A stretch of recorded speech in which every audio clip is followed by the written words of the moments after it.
everyone, and welcome to Really Old Movies. I'm your host, Harrison Scullin, and my co-host is... Nate from Nate Flix Reviews. All right, and we're going to be talking about the final part in this series, the Frank Capra series, the last 5 films, as well as the worst film overall and the best film overall. So before we get started, Nate, how's it going, man? Yes, everything's going good. Just got back from a little vacation. I was up in New York. I almost went to see a classic film while I was up there at this like little art house theater. They're playing Fellini's 8½, and I've never seen it. That's a weird movie. I know, and I was like, you know what? I may never watch it if I don't go to this, and then I still didn't go to that. So now I may never watch it. We'll see. I don't know, but I'm doing good. How about you? Doing good, yeah. No, it's been a pretty crazy week. Yeah. I was on Mike's stream. I think that was on Monday, where Team Star Trek won. That was pretty awesome. All right. Speaking of Star Trek, me and Alex, we're going to be doing that ranking in not this coming Sunday, but the following, ranking the all 13 movies. So heck yeah, it's going to be fun. Heck yeah. Well, I'm going to be watching those just to be able to. You got to share your ranking while we're doing. You know the drill. Yeah. You got to give us your ranking too while we're doing it. That's right. Those are great films. Some depends who you ask. Right? I like that one that no one else likes. Apparently, you told me no one else likes it, and I liked it. I have to rewatch. This is only my second time watching most of them. I've seen the new ones like multiple times, but the like from 1 through Nemesis, I've only seen all of those once. So wow. So we'll see. Maybe it will change. I don't know, but we'll find out. We'll see. Yeah. All right. Well, before we get started, any thoughts you have before we get into this final Frank Capra review? Yeah, it's been quite an adventure. I'm glad I was able to be here for every episode to do this with you. It's been a lot of fun, to be honest. Some weeks funner than others as far as the movies. The shows are always fun, but as far as the movies, and I gotta say, I like to give a little nutshell thought on the 5. And this is weird because these are all like first of all, they're all in 4K. I feel like they were the ones that were given the most prestige as far as the restoration. These are all the ones that were like Best Picture nominees and Best Director nominees. And I think I have the least strong feelings about this set of movies out of all the sets we've done so far, which I did not think that was going to happen. But I mean, we'll see how this goes. Even if it's like the other ones where there was like a horrible one or an amazing one, I had a strong feeling. This one, not that much. So I was kind of surprised. Yeah. Well, there you go. Well, I definitely agree. I mean, these are all 4Ks, like you said, and I think these are like the creme de la crop. Like these are the ones that everybody talks about when you think about Capra, especially at Columbia. Like it feels like these are what it's been leading up to. Correct. Which is interesting. Like that's why it's such a cool box set, is that like it builds and builds till you get to these that are like the main attractions. But I feel like that's how it should be when you're a director. You know what I mean? As far as like you should build to greatness. Sometimes they come right out, and knock it. Spielberg, Jaws, just hit a grand slam on your first try, but that's pretty rare. It is very rare. Yeah. No, definitely. And too, this is such a short time period. It's like what, from 31 to 39? Which is insane. 28 to 39. Yeah, it's 11 years. It's 20 movies in 10 years. Like that's crazy. It's absolutely insane. You don't hear about anything like that anymore. No, he was prolific. And even at that, I don't know, it was like 33 or 34, maybe both. I feel like he made like 6 movies in just those 2 years combined. Like, he was just turning them out like crazy. Yeah. No, and what's crazy too, he totally transcended genres, and like, it seems he could have done anything, honestly. Yeah, absolutely. Yeah. All right. Well, are you ready to get into our final ranking of this series? I'm ready. And yes, that's it. I'm ready. Okay. All right. Well, why don't you start us off with your number 5? Okay. Now this one, and this is why I said this was kind of like not difficult, but like I didn't have huge feelings either way. So like ranking these was kind of hard. A lot of them I gave the same score to. So I'm pretty much just gonna, I'll try my best. I think this was my least favorite. So for number 5, I'm gonna be the one I actually watched today, which is You Can't Take It With You. This is my number 5. Now, this is the lowest score that I have for all these, and I still gave it a 3 out of a 5. So, well, there you go. don't think that's bad. So that's what I'm saying. Like, but I also feel like for me, they were just good. You know what I mean? This one was. I love James Stewart. I do. Jean Arthur. Is that Jean Arthur? Yeah, Jean Arthur. Yeah. We're in Smith Goes to Washington also together, but it's a rom-com, which Capra did a number, and there's another one in this list that's a rom-com too. Not my favorite genre, and I think that's why it's kind of lower for me. It does have a lot of his staples as far as class, like one family kind of like blue collar, lower middle class, and the other one rich people, and they're getting married.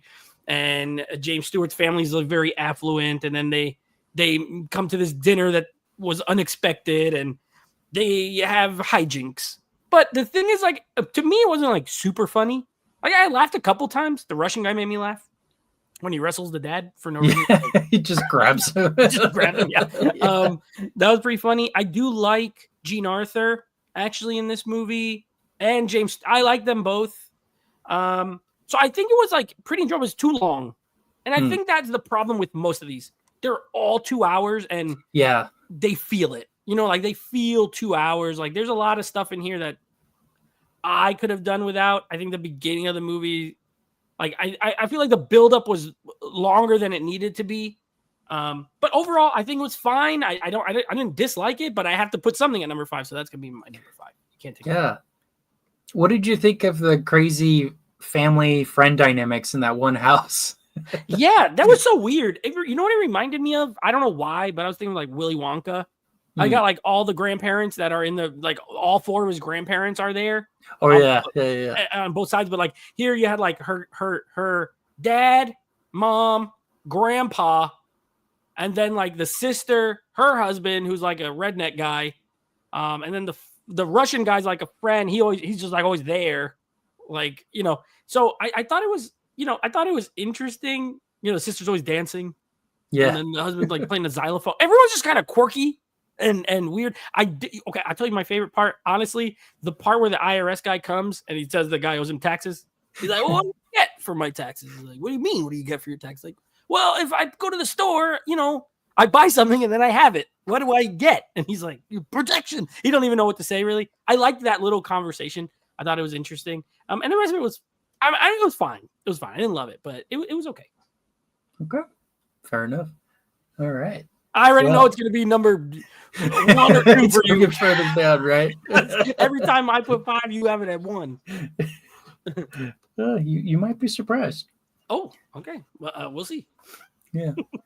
All right. Well, my number 5 is Lost Horizon. Now, I gave this one a 3.4 out of 5. So it's not like you. I had a hard time kind of ranking these because it's like none of these are horrible by any means. This one to me was just too long, and I thought the concept was interesting. Shangri-La, they could live longer and all of that, but I felt like there wasn't too much to it. Like there wasn't it feels like it's gonna be like Temple of Doom. Yeah, like an adventure movie. But then nothing happens. No, they just talk about like philosophy and stuff. Which can be interesting, but it's 2 hours and 15 minutes. I think it was too long. And I think the concept kind of wears thin, especially by the end, because it wraps up really quick by the end. Like they're climbing the mountain, and then the guy ends up back home, and then it's over. It's like, oh, okay. His brother jumps off the cliff. Yeah, he's like, I can't take it. He's old, and he's like, ah! And he just runs and jumps off. I'm like, okay, you could still live just because she died or turned old or whatever. Yeah. So that was definitely my least favorite, but I did think some positives, I think the camera work and the set design and all that was really, really good. It felt very high production, but it was definitely style over substance for me. Fair.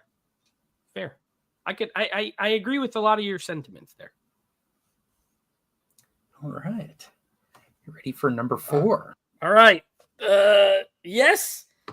Okay. So I struggled again, flip-flopping these two. I probably moved. I have them on my shelf here next to me. I put them in the order, and I kept like doing this. But this is my final choice. At number 4 for me is gonna be Mr. Deeds Goes to Town. Okay. I feel like again, I'll probably say this for all of them. Too long. All 5 of these were too long. Yeah. I'm just gonna put it out there. Definitely. These are 90-minute movies that are all like 2 hours, pretty much. Here's my problem with this movie. I gave this one a 3 out of a 5 as well. Again, I thought it was fine. I really liked Gary Cooper. I think, is he in High Noon? Yes. Okay, that's the only other movie I've seen him in, and I liked him in that too. So I think I like Gary Cooper because I've seen him in 2 movies, and I liked him both times. He's very good, very underrated. Yes, I enjoyed him. I liked how he wants to punch everybody. That was funny. Yeah.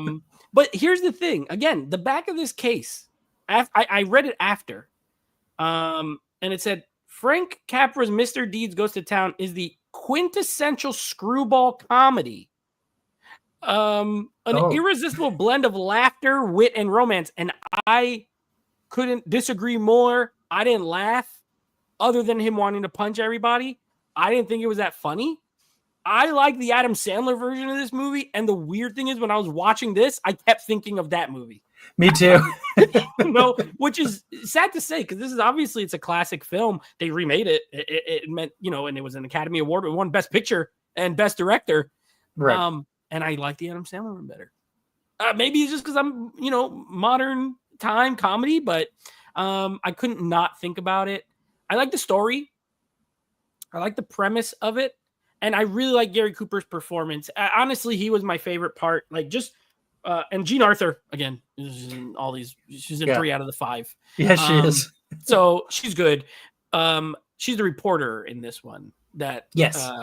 So I love the scene, just as far as acting, where when he finds out that she's the reporter, like he calls on the phone, I was like, dang, I felt bad. I think he made me feel sad. He just like puts the phone down and he goes over and stands around the corner. And I think the performances are good, but then they're going to court.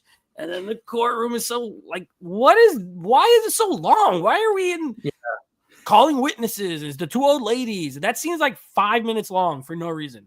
Of them saying he's pixelated.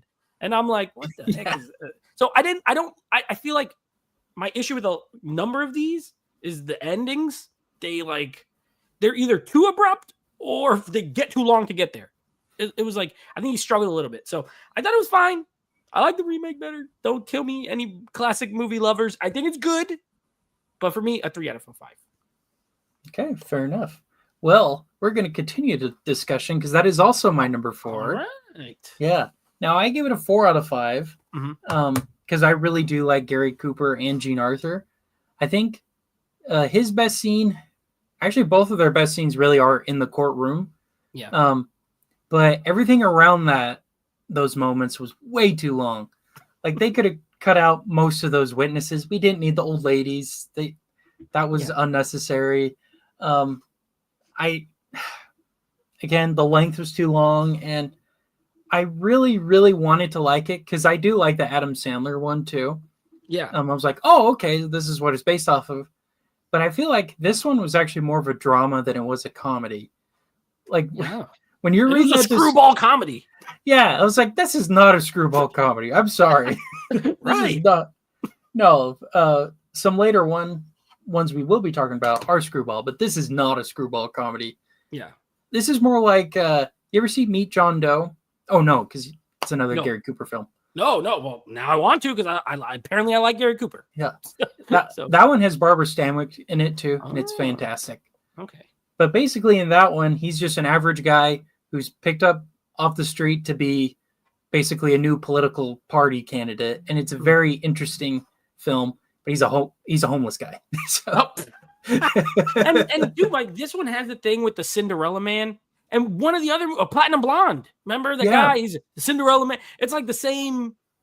I feel like the same concepts get like added and into multiple movies. Definitely. I'm pretty sure there was a boxer even back then that they called the Cinderella Man. Oh yeah, I think so. Whoever Russell Crowe played in that movie. Yeah, I think that was based off a real guy. So that's in the 30s. Who knows? Maybe that's why. Yeah, could be. It could be. Could be. But was there anything else I wanted to add? No, I just thought it dragged a bit too much. It was too long. Not as funny as I thought it was going to be. The remake is a straight comedy. Now it's not as insane as a lot of Sandler's movies. Like it's I would say it's probably a little more low key as far as like the over the topness. And that one has Winona Ryder. Like I love John Turturro in that movie as the butler guy. And, it's not as weird as like The Water Boy, but it's a straight up comedy. Where this one, I agree with you. Like it turns into a courtroom drama. Yeah, like, this guy's insane. He can't have this money. He gave it away. And that part where the guy comes with the gun, like that's very dramatic. He wants to shoot him because he's a farmer, and I'm like, what is going on? I don't know. Funny. Yeah, hilarious screwball. Yeah, it was funny. That the one part was funny. Like he just wants to punch everybody. I'm gonna punch him. It's like, you can't do that. You're rich now. Right. Yeah. Okay, we got some comments here. Acres of movies. Do you like Lost Horizon? I did not. Oh, yeah, he ranked it as 5th. I haven't ranked it yet. My lowest. So stick around. You may see it come up later on. Yep. All right. Oh, boy. Okay. Number 3. So these two, 3 and 2, again, same score. But I moved up a little. 3.5 this time. 3.5. And my number 3 is going to be Lost Horizon. 3.5. So it's close to you. You gave it a 3.4. I gave it a 3.5. Score-wise, we're on the same page. Ranking a little different, but I agree with pretty much everything you said. I do think it's very well shot. The flying scene. I think one thing Capra always did, all his flying scenes that he filmed in all his movies are really good. Yeah. He just had a thing for like shooting airplanes, I guess. And it was really good. He did it a lot. He did it a lot. I mean, he had a lot of practice. Like 10 of these movies have airplanes in them. So Ronald Coleman, really good in this movie. I don't know him. He's really good. I liked him.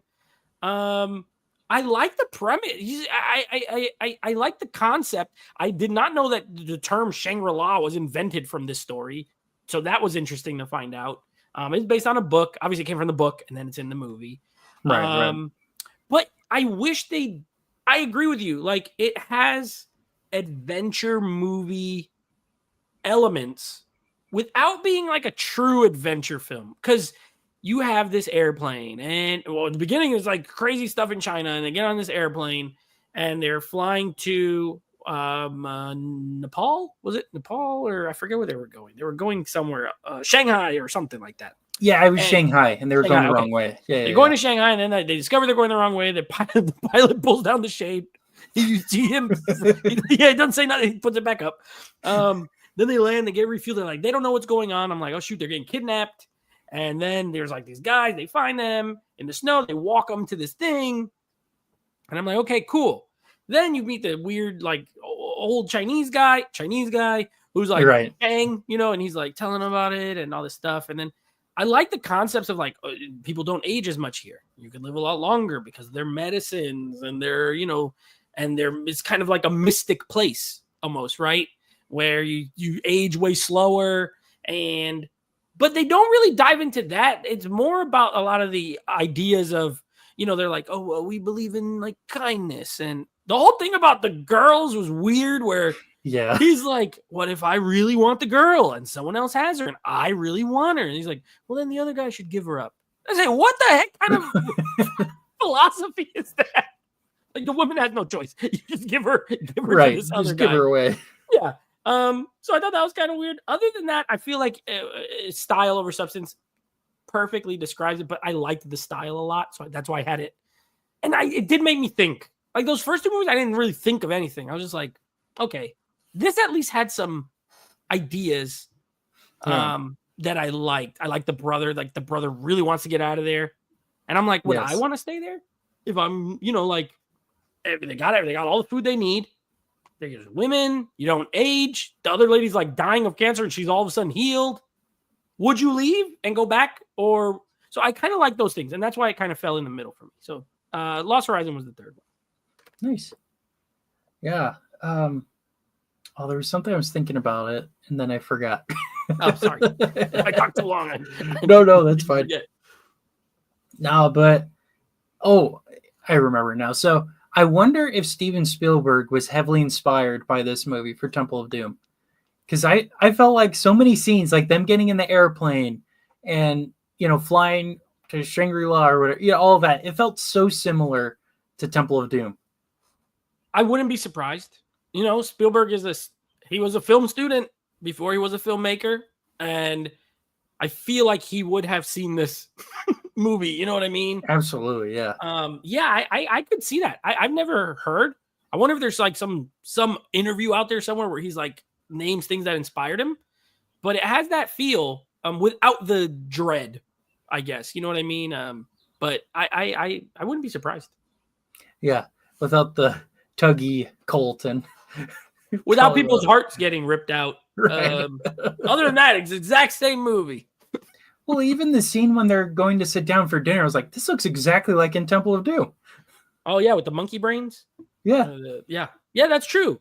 I did think of that too. You're right. I wouldn't be surprised if he like it was inspiration for him.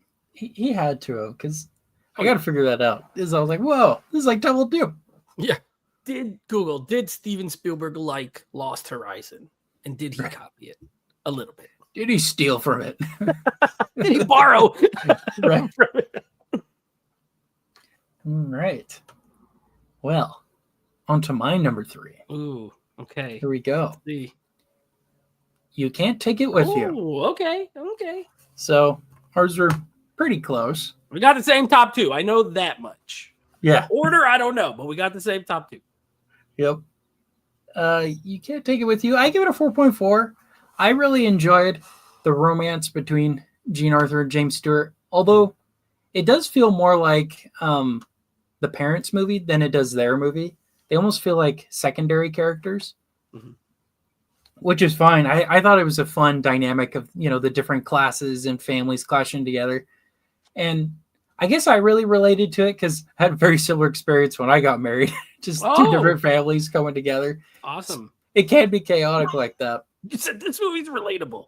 Yeah. It's relatable. So, it's very relatable. Maybe that's why I connected with it. Yeah. But I also really liked just the quirkiness of the family. Yeah. And, setting off fireworks in the house. Just shoots up the chimney. And then all of a sudden fireworks come up. Yeah. That was fun. And I thought it was funny that I don't remember Lionel Barrymore, who plays the grandpa with the crutches. Yes. I thought it was funny seeing him playing kind of the more, you don't need a bunch of money and all that. When in It's a Wonderful Life, he's the guy, Mr. Potter, who wants all the money all the town. That's a good switch. Frank Capra said, I've had you play a cheap poor guy in one. I'm going to have you play the money grubber in the other one. Yeah. He definitely worked with a lot of the same people. So it's funny seeing them playing totally different roles from the characters you're first introduced to. Yeah. So that was really funny for me seeing that. And same with Kirby. I don't remember his first name, but Mr. Kirby. I was like, wait a minute. He's in Mr. Smith Goes to Washington. He's a totally different. Well, not completely different, but similar character in that one. Right. He's a governor in that one, a banker in this one. Yeah. So I guess pretty similar. But I just had a lot of fun with it. It was wholesome to me. And I just like the family dynamics. It was very interesting. I'm not going to lie. You know what? There's a part. So like, I love a good romance in a movie. And sometimes I like, it depends. It depends how it's written. But sometimes I like the real sappy, like dialogue. This has one of the best ones when the granddad's talking to Jean Arthur and he's telling her about the grandma, like when he saw her and like he was like, that whole little story was so cute to me. I was like, man, they don't write them like that. People don't talk about other people like this anymore. You know what I mean? Right. Like, I couldn't live without her. That was it. I just saw her and I was the whole thing. And I thought that was very cute. So I did like a lot of the dialogue in the movie. But I thought that was pretty cute. I agree. Like the love aspect was good. Yeah. Capra really did characters very well. I think that's probably his strong suit of anything. You could definitely see it in these films here, especially these 5, that character focused, character driven, I think resonated really, really well with audiences. And I think that's why these are the most restored and most heavy duty ones, 4Ks and whatnot. Yeah, I agree. For sure. All right. Okay. Number 2. Now, I've never seen any of these except one of them. I thought I was going to like this better just from what I've heard about it. So my number 2 is actually It Happened One Night. Okay. I gave it a 3.5 as well. Oh. I don't know what it was. There's another rom-com. Again, not my genre ever. In the 30s or now. I did say I like a good romance, but usually more dramatic than like, rom-com. This one's funnier than Mr. Deeds Goes to Town or whatever. Yeah. This one's funnier. Like, I laughed. I think Clark Gable's amazing. He's another one. I've only seen Gone with the Wind. Oh, okay. I've never seen any of his other movies until now. And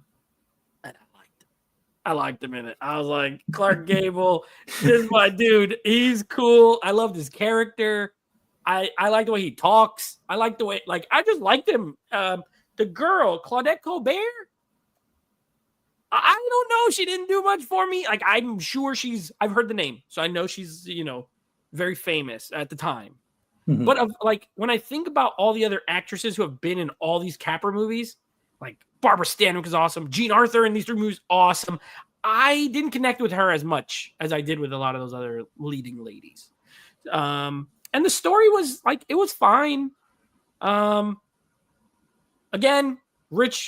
she got a rich dad or whatever, or he was rich, right? She was rich. She was rich, but then she has like no money because she jumps off the boat at the beginning. I'm like, what? This movie just start like you're on a boat and she jumps off of it. Like, that's it. I will say this has one of the best shots. I love the shot from inside the phone booth in this movie. I don't know why. It looked incredible. This one looks amazing in 4K. I don't know if they did a little extra work on it, but it looks fantastic. But I love that scene where he's on the phone with the guy and it's like inside the booth and you got like this overhead angle and you see all the people behind him. You know what? I ain't coming back there no more. And the guy already hung up the phone. And I give it most of my scores for Clark Gable. I really liked just watching him in this movie. I like on the bus in the beginning, the newspapers as she takes the seat. And then I like how they start off. It's a quintessential rom-com formula. Start off not liking each other, be stuck together, and over time, love each other. So formulaic now, but at the time, this is early on in the formula. So I would say so, yeah. Yeah, so I would say it's if you want to see kind of where modern rom-coms started, this is a good movie to watch. I did like it, but I thought I was going to like it more just from what I've heard about it. But I could see myself rewatching it. There's some of these where I'm like, I don't think I'll ever watch that again. I would like to give this one another try now that I know how it is. You know what I mean? Right. Now that I've seen it, watch it again with a little bit different perspective. But Clark Gable, it's my guy. I like him. He's a stud, man. Yeah, he's awesome. He's the kind of guys like, when they always talk about he's the guy all the ladies like and all the guys want to be like, and they're like, it applies. He's cool as a cucumber. I love Clark Gable. Yes. I love the scene where he's totally scamming a reporter or something? Saying, yeah, we're going to go kill her. Aren't you going to drug me? It's like, come on, let's do it. He's like, whoa, man, I got a wife and kids. That was funny. Yeah, it was good. Yeah. And this one had more adventure than The Lost Horizon. Yeah, it totally does. Going through the water and doing all this stuff. Like, this isn't a side adventure, a side quest. No, absolutely. Well, it's also my number 2. Yeah, I love this movie. This was probably This is my second time watching it. Hmm. I think it gets better each time you watch it. I think so. I Because feel this like I would time, like it more. yeah, because the first time I saw it, there's a lot of details about her being rich or whatever that kind of was lost on me. But this time around, it was funny seeing him just like, you're so rich and yet you're so helpless. Mm-hmm. I just love that dynamic. And I love the whole he puts the line across the room. This is the walls of Jericho. Do not cross over. I like that part. That was funny. It's like, do you want to join the Israelites or you want to stay on that side? Even like when he makes her breakfast, and she's like eggs. He's like, no, egg and one donut and, Yeah. and a coffee. It's the family purse. We got $2. You can't spend it anywhere. Yeah. She wants to buy the chocolate. Like, she don't want that chocolate. Go on. She's like, boy, come back. He's like, no, you don't got no money. Don't buy it. Yeah, I love that. Yeah. Because you see that in some movies where sometimes the girls like that. But I really like seeing Clark Gable like this. He's taking care of her and all that. It's just really sweet romance but also really funny. It's funny. And a lot of these comedies aren't that funny. Some made me laugh, some did not. This one, I did get some like, I wouldn't like them belly laughing, but like it was funny. Yeah. It was humorous and it made me laugh. Yeah. I think one of my favorite scenes though is the hitchhiking one. Oh yeah. Where he's telling her the different ways, and then she's like, "Here's my way." Shows her leg. Yeah, that's right. Yeah, that was funny too. Yeah, there's a lot of good. You know what? I'm gonna bump my score up. I'm gonna give it a 4. I'm gonna change it to a 4. The more we're talking about it, I did like it. I feel like I was just gonna like it more, so I was like, ugh. But I think on a rewatch, I might like it more, so I'm gonna give it a 4. Nice. Change my score. Oh, I give it 4.6. Ooh, he's climbing the charts here. Yeah. Yep. All right. Well, obviously we have the same number one. Yes. So, I'll just talk about it first. Mr. Smith Goes to Washington was the number one. I gave it a 4.5 out of a 5. And there's only one reason I give it a 4.5. But first, before we get there, James Stewart, amazing in this movie. Claude Rains, I love Claude Rains. Yes. I forgot he was in this because I've seen this movie, but it's been a while. And I feel like I only remembered the Congress scenes, like towards the end, where he's got to go talk for like 20 hours straight and all that. Oh yeah, the filibuster. Yeah, and that's the most memorable part. But I'm like, I forgot it was Claude Rains. I love him. He's great in this. He's like bad, but then he's good, but then he's bad again. But then he's like, I can't do it anymore. Jean Arthur, my favorite of the 3. As far as her performance, loved her in this. I agree. Yeah. And the romance, like their little kind of love story, loved it. I even like on the paper, she writes like, "You're great," and then blah blah blah blah blah blah blah. You know what I mean? Like cute. She's cute in this. She's helping him from like up in the rafters or whatever, and telling him what to do. Talk to him. Yeah. And the scene where she's like, "I'm getting married to this guy. Why aren't you gonna say anything?" And he's like, "What? I'll forget it. I'm leaving." Loved it. I think it's a fantastic movie. I think it holds up very well. Oh, definitely. Yeah, I mean, obviously, politics have changed, but not enough where this is like super outdated. You know what I mean? Right. Yeah. Yeah, it definitely still works. I like a pretty simple story. You know what I mean? Nothing complicated. Some of his other movies might have a little bit more complexity to them, but I don't think this needed it. The only downside and why it's not a 5 for me is I hate the ending of this movie. I do not like it. After we watched all this, he passes out. And Claude Rains is like, he's right. He told the truth. I'm in. Blah, blah, blah, blah. And they carry out his carcass and the movie ends. Like, I don't like that ending at all. It's enough for me to mark off the 0.5 point. But yeah, and I mean it's 129 minutes. This is the one occasion where I'll say, give me 5 more minutes. I could have sat through 5 more minutes. If anything needs to be 133, it was this instead of Lost Horizon. Yes. I would like to have seen him wake up, she be there, even if it's just like, I literally could have had like 2-minute scene where he wakes up after his collapse from fatigue, and she's there, and she's like, you did it. oh, whatever. And they hug and then end it. I literally would have given a 5 out of 5. But I just hate that they just carry out his dead body and then Columbia logo. What the heck? All the kids are like, yeah, the kids. And I don't know. Other than that, I loved it. I think it's great. I think it's a fantastic film. Yeah. I'm not going to disagree with you there. This is one of my favorite movies. I reviewed it for the show probably 2 or 3 years ago, and I had the other Nathan Hale on to talk about it. Nice. And no, I love this movie for 2 reasons. One, I think the story is really interesting and really intriguing, seeing that side of Washington.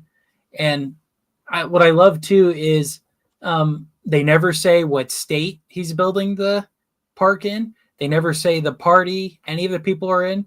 So I feel like it's going to be timeless forever because of that.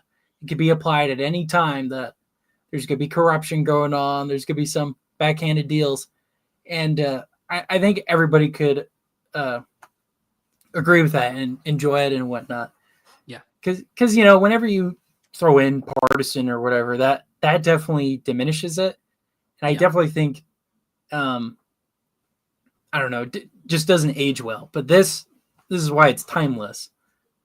I also love, I just love that he's having the kids, print or he wants to talk, and then they're printing the newspapers and stuff for him, and just how much he really cares about what he wants to do and all that. I just really like this movie. Yeah, I think it's great. I agree. Literally, the ending is the only thing I don't like. Everything else I like, and I have no problems with. Yeah. It's probably his most controversial film because it was banned in many countries for for years. Yeah. Why? Because of politics or something? Well, because World War II is right around the corner, and Germany didn't like it, France didn't like it. Everybody hated it. Fair enough. So we can't let people see these American ideals banned. Can't watch this movie. You can't see Basically. Yeah. So it's pretty interesting. And it's not even that controversial, really. It's a very tame film. Absolutely. Completely. The whole movie is about this guy wanting to do what's right and build a camp for boys to go to with a loan from the government that the boys will pay back with quarters. And then like these corrupt senators wanting to build a dam. That's it. That's the big conflict in the movie. A dam versus a park. But it turns out to be enthralling when you're watching it. Right. Yeah, when you describe it that way, you're like, wait, really? Wait. You're telling me you want me to watch a 2-hour movie about a senator who's like never done politics trying to build a camp and some bad guys trying to build a dam, and it's good? I'd be like, no, I don't want to watch it. But when you watch it, like, yes, this movie's good. Yeah. What was your score for this one? Oh, yes. I gave it a solid 5. I'm not going to argue with you. It's one of my favorite movies. Yeah. I couldn't give it a lower one. I was like, is there anything I didn't like? Even the ending, I kind of liked it. Though I do agree, maybe something like she comes up and kisses him on the head and he's like, we did it, Even that, I would have been like 5 out of 5. But he looks like a dead body. And they're just he does. He does. He died. He died on the Congress floor. Or the Senate or whatever. They just carried him out. Yeah. But I wrote down 5 while I was watching it. Like, a lot of these movies, they'll get to a point where I'm like, all right, I got like 5 minutes left. I already know what I'm going to give this, and I wrote 5. And then the ending happened, I was like, 4.5. It's like I don't like that. They got it right. I'm like literally in the last 30 seconds. Rune, maybe I'm being a little harsh, but it's okay. I'll stick with it. Yeah. Great film. Yes. I think it's definitely the best of the bunch, which we can talk about. Ooh. What is your favorite one overall? I had 3 movies with the same score. So I'm not going to go through. I'll just show them real quick. Okay. I'm not going to talk about it. I had 3 4.5s because I wrote down, I have a running list of everything we did. The 3 movies that got a 4.5 from me, and they were different than yours, except Mr. Smith Goes to Washington. And I would say it's my favorite. So just as far as like which one did I like the best of the 4.5s? This one. But the other two, one that you didn't like that I gave a 4.5 was American Madness. Yeah. I thought it was so good with all the bank heist and all this crazy stuff that was going on. And the younger generation, I gave a 4.5. So, and this is one of the early ones. So, it is, yeah. But I would say I would rank them as Mr. Smith Goes to Washington, American Madness, and younger generation like 1A, B, C. Okay. Yeah. All right. Well, Mr. Smith Goes to Washington is the best one for me. I actually think it's my favorite Capra film too. Interesting. You know what though? I might agree. I like it better than It's a Wonderful Life. I do. Yeah. You kind of have to be in the mood for that one. Correct. I agree. And there's parts in that are slower than this. Like this one is, to me, this one's the only one that really earned the runtime out of these. Oh, definitely. I felt it was worth it. No, I agree. Got Evan. Hey, just Evan. here to say hi. Glad you both enjoyed watching all these movies. Yes, we did. Yes. Wish you could have been here, man. Wish you could have been here, but that's okay. You were here for one. The one with the prostitutes in it. That was it. Yes.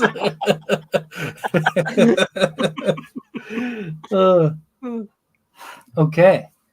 Well, what was the worst one? Worst.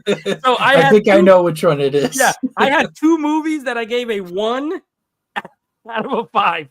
And those two movies were The Bitter Tea of General Yen. Hated it, but by far the worst movie in this whole set is Rain or Shine. They have the same score because I didn't want to give a 0.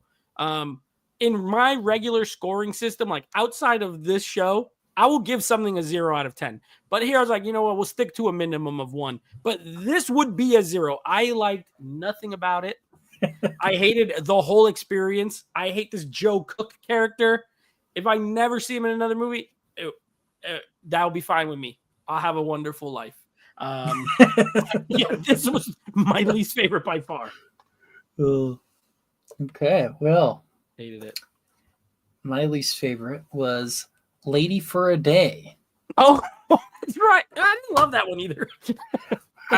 It's just so forgettable. Like when I was looking at my listing, I was like, "That's the lowest one."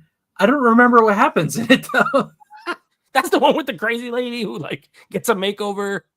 Yeah, I think so. Yeah, and her children. And her daughter's coming to visit, and she's getting married to some rich people, and they're coming to meet a crazy kooky people, and they gotta pretend. And yeah. Which sounds like one I would like because it's very similar to You Can't Take It With You. Yeah. But for some reason, it just didn't work with me.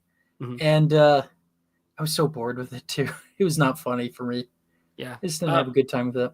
Just checking my so I had the 2 1s. I had one movie with a 2, and everything else had higher than a 2. And the movie with the 2 was dirigible. I didn't like that one either. I was like, this is the third time I'm seeing a movie about people needing to be saved from something and surviving somewhere. Yeah, did you want to do like overall thoughts on this box set? Because I think I don't know if it's still like available to buy. I don't know if they sold out of them or anything. You can still buy it. It's $180 on Amazon right now. I checked this morning. Okay, $180, which sounds like a lot, but when there's 20 movies, that's only $9 a movie. So if you think of it that way, and like some of them are in 4K, you know, I can honestly say for me, I feel it was a worthy purchase. Will I ever watch some of these again? No, I won't. Just being real, I don't ever see myself doing like another Frank Capra marathon. And if I do, it would just be select, right? Like I would pick just a couple of them. But I think not only is it like beautiful on the shelf, I think the packaging is great. I think the movie, I mean, obviously it's not so much about choices because it's a studio set. So it's like everything he did at the studio. Right. But the restorations are really good. It's very interesting. I feel like if you love classic movies, it's kind of a must own. And if you're maybe more like me who are just getting into them later in your movie, like I've been watching movies since I was a kid, but I didn't like old movies till I got a little older. Right. I think it's a good entry point, honestly, like a very famous director, a lot of movies, and diverse, similar. A lot of them are similar, and a lot of them are similar, but there's like a lot of different genres he worked in. So I think you have a nice mix. Like you could do a marathon and watch like Submarine, Flight, Dirigible, and The Lost Horizon, and that would make like a 4-movie set that's like good. So I think it's worth it. I think overall it's a great package, and if you haven't bought it yet, I would recommend it, even if you don't love all the movies, because I didn't love them all, but it was still a good journey to go through. No, absolutely. I agree. I had a great time with this set. I wish I had more time to watch the behind the scenes stuff, because they had like Ron Howard and I think Martin Scorsese in one of them too. Oh, Ron Howard was on the one with Barbara Stanwyck, where she's the lady, the miracle woman or whatever. I think so. He's on one of them. Yeah.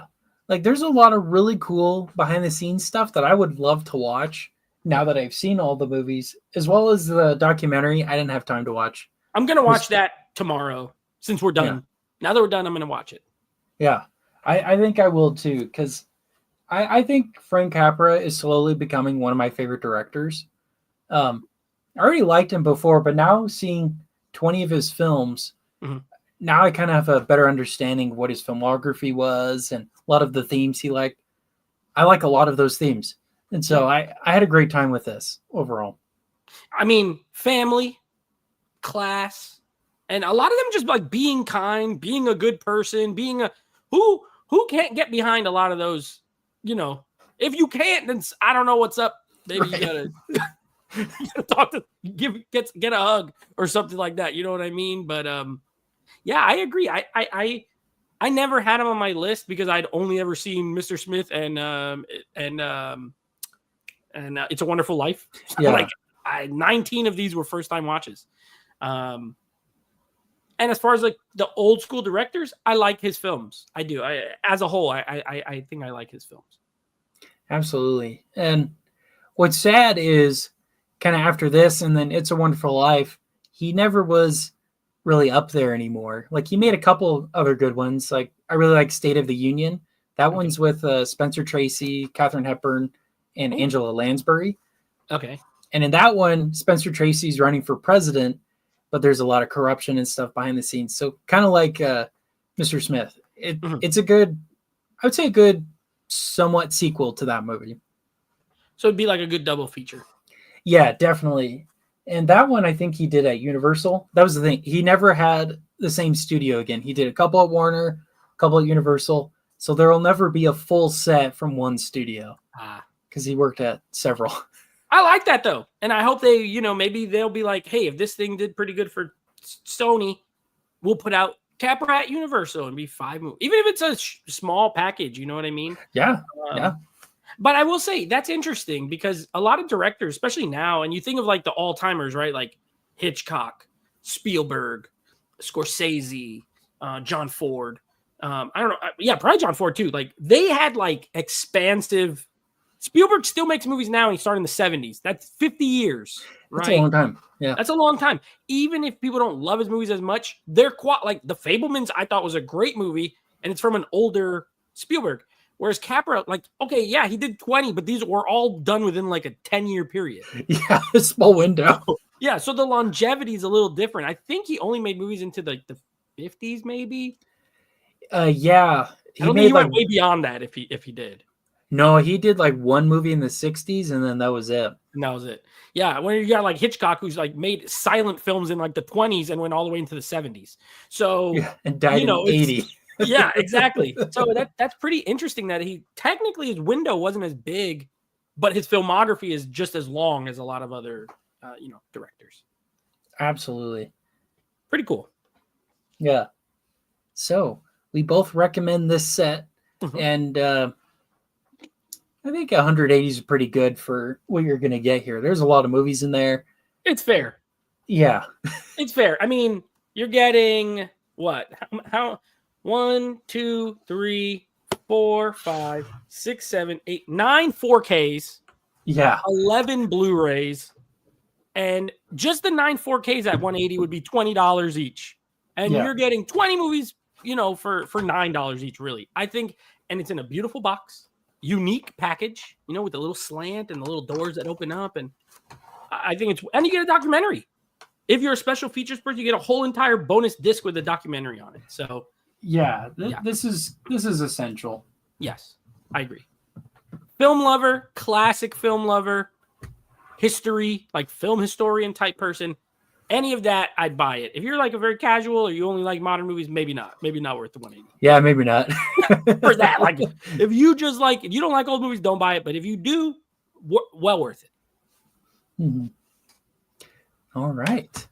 Well, that's pretty much it, everybody. We're here. We made it to the last segment. 4 months. We made it. Yes. Yeah. And I'm going to announce what the next one is. Oh, I'm so excited for this one. I'm not going to lie. I'm so excited for this one. Yes. We're going to be doing the House of Hitchcock collection. Ooh. So if you haven't heard of that, those are 15 movies made by Alfred Hitchcock. And similar to this show, we're going to be talking about 5 at a time over 3 months because there's 15. And we're going to have Nate here. We're going to have Alex, his co-host of Geeks and Flix. And we're going to have KB from KB Loves Movies because he's a huge Hitchcock fan. That's going to be awesome. Yeah, what a group. What a dynamic. Very different tastes across the board. I will say, similar to this set, there's only one difference. Those are all Hitchcock at Universal. So 14 of the 15, and then one of the North by Northwest is Warner Brothers, but it's in there. So I don't know if they somehow got it in there. Yeah, maybe they had something with the distribution, or they're like, we touched it, so we got it. But it's the similar, and like it's all with the studio. So I've seen all the movies, but I have not. Yeah, I'm excited for you to watch a lot of them. But I've only seen a good number of them once when I watched the set. And also, I bought it. It's a Blu-ray set, but I have since upgraded all the discs to 4K. So it'll be my first time watching in 4K for all but Psycho. Psycho I've seen in 4K. So I love Hitchcock. I do. I own so many of his movies, and there's still some I haven't watched. We'll talk off air or something, but maybe we do like a bonus episode, be like Hitchcock Warner Archive, because I think he has like 4 or 5 with Warner Archive. Yeah, that I have. So like I can't wait for that one. And a great group. I don't know, Alex is gonna be a wild card because he's a wild card in life. So yeah. I'm interested to see how he ranks these movies and what he picks. And KB, I love his taste. I respect his kind of viewpoints on stuff. So I think it's going to be a lot of fun. Yeah, I agree. And stay tuned for that. We're shooting for June 27th, but follow me on Instagram or Nate on Instagram, and we'll have updates for that. Absolutely. As we get closer. Oh, can't wait. It's going to be great. All right. But before we go, why don't you plug your channels? And yes. Harrison, thanks for having me on this. Loved it. Great time. Looking forward to working with you in the future many more times. Over on our channel, over on your channel. I know you're joining us for a franchise ranking this summer, so that should be fun. It's Jurassic Park. Jurassic Park. That's including the new one. We're waiting till after the new one comes out. So, and you could catch me here on YouTube at Geeks and Flix. Me and Alex are going live again every Sunday from now on, and not this coming Sunday just because scheduling and vacations and things. But next week, the 25th, we'll be doing the Star Trek franchise ranking, all 13 of the live action movie, like theatrical movies. And then every other Sunday, we'll be just doing a lot of like movie reviews, whatever's the big release of the week. We'll be doing reviews. And Alex does a lot of 4K reviews. I've kind of dialed back on doing recorded videos. But that's okay. He's knocking them out the park, and we do live. Action Movie Guys is the podcast. It's its own beast. Like, it's still me and him, but it's totally separate, like, from Geeks and Flix. That's on YouTube and Spotify, Apple Podcast. That's my show. I love that show. I love doing that show. I love picking the movies for that show. So if you love action movies, I mean, I know Harrison's channel, and the audience might like older stuff, but Harrison's been on our show. So I have, yep. Check us out. We have a good time. They're like 30-minute podcasts. They're short. We're doing the RoboCop franchise right now. Heck yeah. Which is interesting. I haven't seen any of those, so I need to Need to do that. I've only seen the original one, and we're up to 3, and I've never seen 3, so I got to watch it this weekend. I'm scared because I hated part 2, so I'm scared to watch this part 3. But anyway, that's all our stuff. Check us out if you don't already. All right. I have links to all that down below, so make sure to follow them, guys. They got great stuff. And you can follow me on Instagram, Facebook, YouTube, Letterboxd, wherever, at Really Old Movies. I talk about classic films from 1890 to 1965. And new episodes are released Mondays at 7 p.m. Pacific time. And those are released on YouTube, Rumble, Spotify, pretty much anywhere you could get a podcast. And once a month, I try to do a live stream like this. And I also like to do some gaming streams, but those are a little more sporadic at the moment. But anyways, with that, this has been Really Old Movies. I'm your host, Harrison Scullin. This is my co-host, Nate. Take care, everyone.